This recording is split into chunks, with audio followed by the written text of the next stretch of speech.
What's good, y'all? I am here with your July 16, 2021 edition of Friday Night Smackdown, and this was a very special Friday Night Smackdown, man.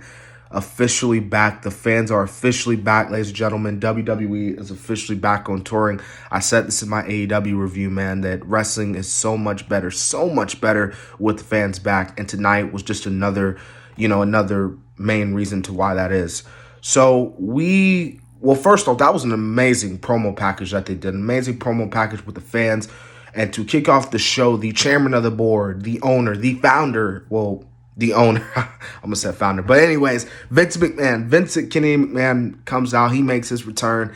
And he's like, where the hell you been at, guys? Just ask where y'all been at. And Vince being Vince, he walks to the back, and then we officially kick off the show with the Tribal Chief, the head of the table, Roman Reigns, and the Usos taking on Edge and Rey Mysterio and Dominic, the SmackDown Tag Team champions, in a six-man tag team match to kick off the show in the first match. And this was first, Roman's entrance was just by God awesome, obviously. But, this six-man tag team match was really good, really hot way to kick off the night. Everybody played their role. Everybody got in their shots. Dominic looked great. Fun fact, this is actually Dominic's first wrestling match in front of a crowd, so that was dope. And this was all around awesome. After the match, man, they get the win by Jay rolling up Rey Mysterio, and then obviously there's a beatdown after the match. Edge puts the crossface in with the chair on Roman. Roman's tapping out, and Edge holds up the Universal title. So that is how we kick off the show. And like I said, this was a great way to kick off the show with the six-man tag team match. We get Sami Zayn coming out, man. He's playing off to the crowd. He's like justice for Sami, justice for Sami. And then we see the return of Finn Balor. Finn Balor has not been on the main roster in what seemed like forever now, since like SummerSlam he hasn't been on the main roster, so it's good to see him back. Because let's be real, man, Finn Balor's NXT run, his second NXT run, wasn't as good as his first one, and probably that has to do with the fact that most of his NXT run was without crowd. But either way, it's good to see Finn Balor back. He attacked Sami, and that ends that segment there. So we get the women's tag team championships. The champions, Natalya and Tamina, taking on Nox and Shotzi. This was okay. I mean, this wasn't too special.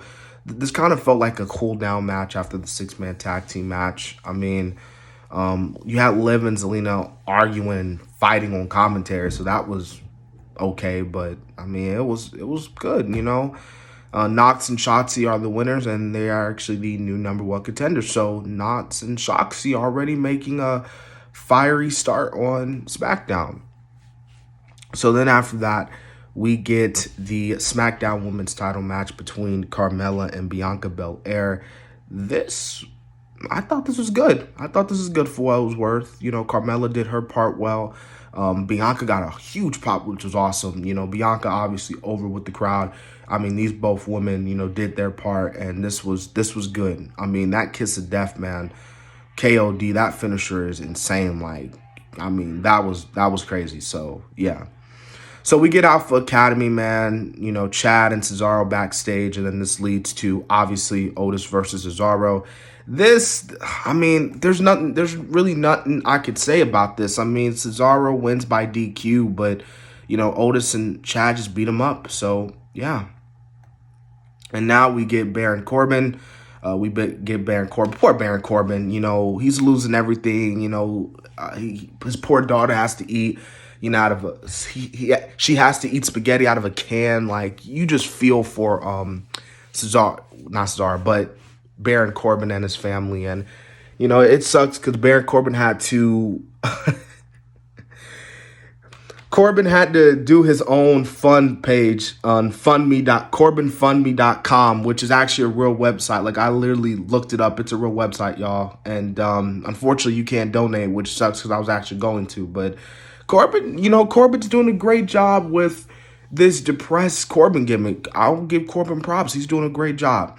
Now, obviously, the only problem with this was the what chants. And let me just say this about the what chants.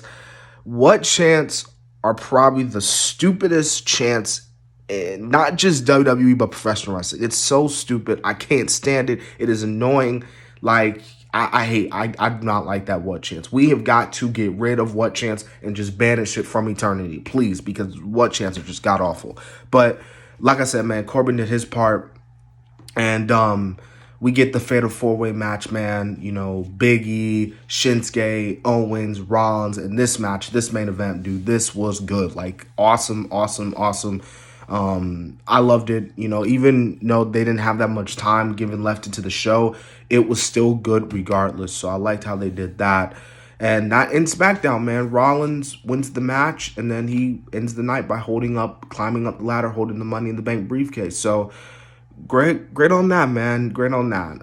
This was a great episode of SmackDown. The first hour was awesome. But then after like Finn, you know, came, the show, it went from being awesome to decent, but overall I thought this is a good episode of SmackDown. Great with the crowds back, and very excited for what they're going to do for Money in the Bank this Sunday.